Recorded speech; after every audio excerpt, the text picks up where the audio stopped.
Bueno, en este video vamos a ver cómo hacer el ejercicio número 7, que consiste en diseñar un amplificador en configuración emisor común como el de la figura, y nos piden que tenga una ganancia de 25 veces, una impedancia de entrada de 10 kilo, que vamos a utilizar una fuente de 12 volt y un transistor que tiene un beta de 200, y nos da como dato la resistencia de carga que tiene 5 kilo. Y después que hayamos hecho el diseño, vamos a determinar la ganancia de corriente y cuáles son las máximas de excursión. Antes de empezar el diseño, quiero que les quede claro que no hay una única forma de hacer un diseño. O sea, hay muchas formas. A medida que nos dan más requerimientos, nos van limitando las formas de hacer un diseño. Pero, como les dije antes, no hay una sola forma. La que voy a presentar en este video es la que básicamente se me ocurrió a mí, como creo que es la mejor forma según mi óptica, pero ustedes pueden plantear como se les plazca, siempre y cuando lleguen a la condición que se les exige de una ganancia de 25 veces y una resistencia de entrada de 10 kilo. Teniendo en cuenta eso, vamos a empezar con el análisis, con el diseño, perdón. Siempre que empecemos el diseño de algún amplificador, vamos a ir desde la carga hacia la entrada, digamos. Se sigue un proceso que es inverso a lo que era el análisis, que siempre analizamos primero la polarización y después íbamos hacia la carga. Bueno, en este caso vamos a empezar totalmente al revés. Si trazamos el circuito equivalente del amplificador de la figura anterior, tenemos un circuito como el siguiente, en donde la impedancia de entrada es lo que se ve hacia la base desde la fuente. Como podrán ver, tenemos demasiadas incógnitas. No conocemos ICQ o no sabemos dónde colocarla. No tenemos valores de RC, menos tenemos valores de la resistencia del emisor, ni de las resistencias que forman la red de polarización. Como primer paso, lo que podemos plantear es la ecuación de la ganancia para este amplificador. Si realizan esa ecuación de la ganancia, van a llegar a una forma similar a las que están viendo ahora. Fíjense si algo que no recuerdo haberlo recalcado, pero básicamente si la ganancia del transistor es grande, si este número es muy grande comparado con este 1, básicamente este 1 lo podemos despreciar. Y esa ganancia va a ser prácticamente lo mismo que escribirla de esta manera. Es más que nada para simplificar un poco la ecuación y limpiar esa fórmula. Ahora veamos si el factor HFE veces RE es mucho mayor que la impedancia de entrada de ese transistor. Lo podríamos despreciar frente al HFE por RE, lo cual nos daría una ecuación de ganancia similar a la que muestro ahora. Una vez que tenemos esa simplificación, o suponemos esa simplificación, después debemos verificar que realmente es cierta. En el caso de no ser cierta, ver qué ajuste se le puede aplicar para poder lograr la ganancia que se nos pide. Si suponiendo que es cierta, de esa ganancia vamos a poder despejar el valor de la resistencia que tiene que ir en el emisor. De esta manera. Ahora, ¿qué hacemos con RC? Ya que no tenemos un valor de RC. Una forma puede ser un punto de partida, decir que RC es igual a RL, y en ese caso el amplificador, al tener un transistor que es ideal, la impedancia de salida de ese amplificador va a ser igual a la impedancia de carga, y de esa manera vamos a lograr, digamos, máxima transferencia de energía. ¿Está bien? Ya que ambas impedancias son iguales, vamos a lograr la máxima transferencia de energía. Podríamos partir en decir que RC es igual a RL. Si hacemos eso, tenemos que la resistencia del emisor es igual a 100 ohm.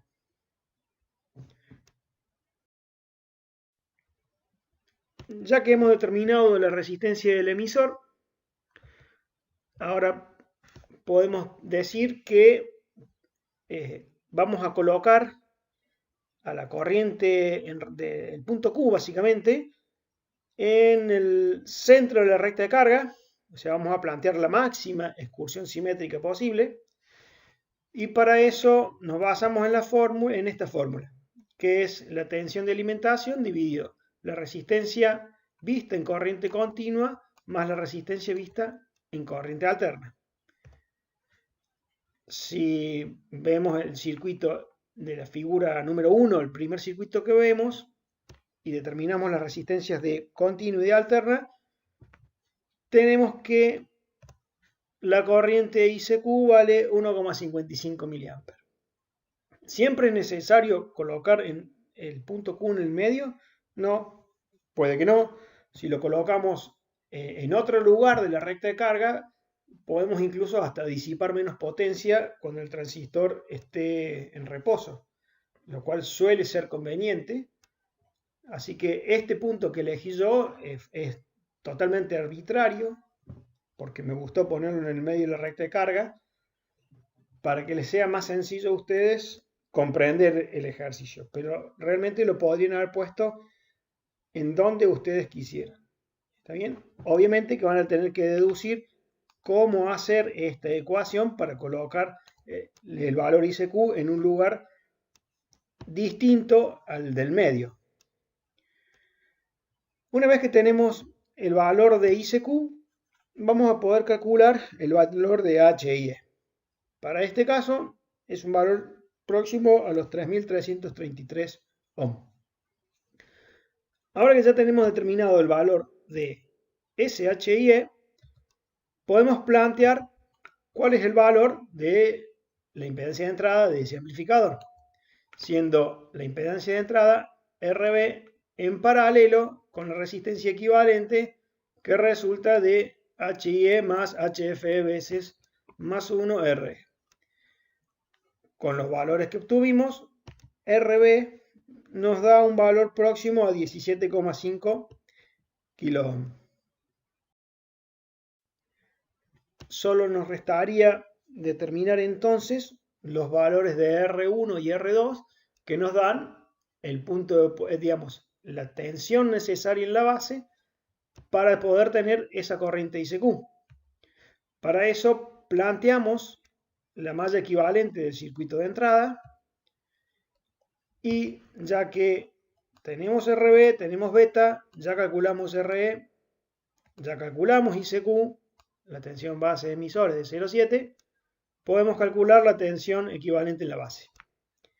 Con esa tensión equivalente en la base podemos calcular el R1 y luego podemos calcular R2.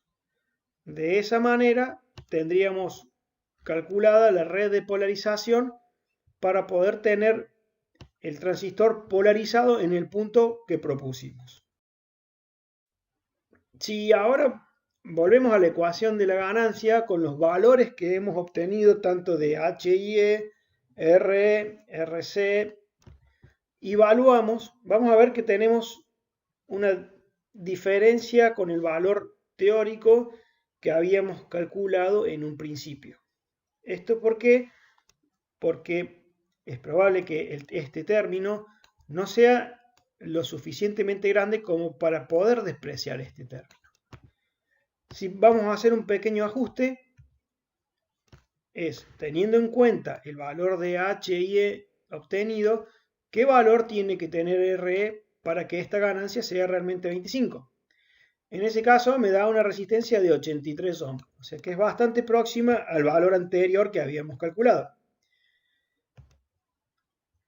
Volviendo a la ecuación de la corriente, a ver si la corriente se ha movido o no del punto Q donde estaba, volvemos a evaluar para suponer la máxima excursión simétrica y vemos que la corriente prácticamente no ha cambiado. Eso es porque la corriente, en este caso, el RE, es mucho menor que el resto de las resistencias, por lo cual su influencia en el ICQ es muy poca.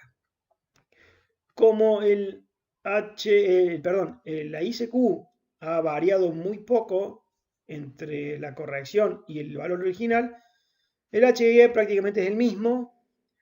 Si recalculamos todos los valores de RB, BBB y R1 y R2, existe una pequeña diferencia entre esos valores, pero con esos valores vamos a poder lograr la ganancia que queríamos. Ahora que ya hemos calculado todos los valores de las resistencias que son necesarias para lograr la ganancia de menos 25 veces y hemos verificado que realmente estamos ganando esas 25 veces, vamos a calcular la ganancia de corriente. Para eso, nuevamente volvemos al circuito incremental y hacemos el mismo análisis que estuvimos haciendo hasta ahora para calcular ganancia de corriente. Fijamos cuál es la corriente de entrada, la multiplicamos por la resistencia equivalente y después la dividimos por la resistencia equivalente en la base y vamos a obtener la corriente de base. Despejamos esa relación y tenemos el primer término que usamos del producto de cocientes de la ganancia. Lo mismo hacemos a la salida. Con la corriente que hay en el colector la multiplicamos por el paralelo y lo dividimos por la resistencia de carga y vamos a obtener la corriente de salida, tal como se muestra en esta ecuación. Haciendo la relación que existe entre la corriente de salida y la corriente de base y luego reorganizando los términos obtenemos la ecuación de la ganancia. Si evaluamos esa ganancia con los valores que nos dio el recálculo que hicimos al último, la ganancia de tensión, nos da una ganancia de corriente muy próxima a 50 veces.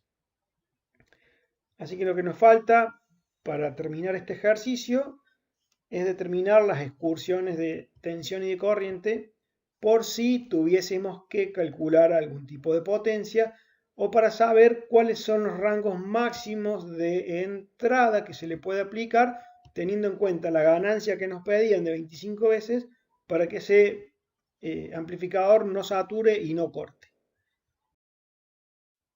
Si trazamos las rectas de carga y tenemos en cuenta cuál es la resistencia de corriente alterna, vamos a llegar al valor que básicamente la excursión tiene que ser ICQ, ya que IC máxima es prácticamente 2 veces ICQ y el BSS' es 2 veces BSEQ, lo cual es lógico porque ahí hemos dicho en el comienzo del diseño que lo íbamos a colocar en el centro de la recta de carga, o sea que es lógico que sea simétrica. Pero como también les hice hincapié, este punto lo podríamos poner más en este lugar o más para este lugar para lograr una menor disipación de potencia cuando ese amplificador no esté, digamos, con señal en la entrada o esté en reposo, hablando mejor, y hubiésemos podido obtener otros valores, ya que moviendo el ICQ va a variar el HIE. Mientras mayor es el ICQ, menor va a ser el HIE y va a ser más fácil que sea despreciable frente al HFE del RE. O sea, por eso les decía que no es la única forma de resolver al menos este ejercicio, ya que se podría haber resuelto de diferentes maneras.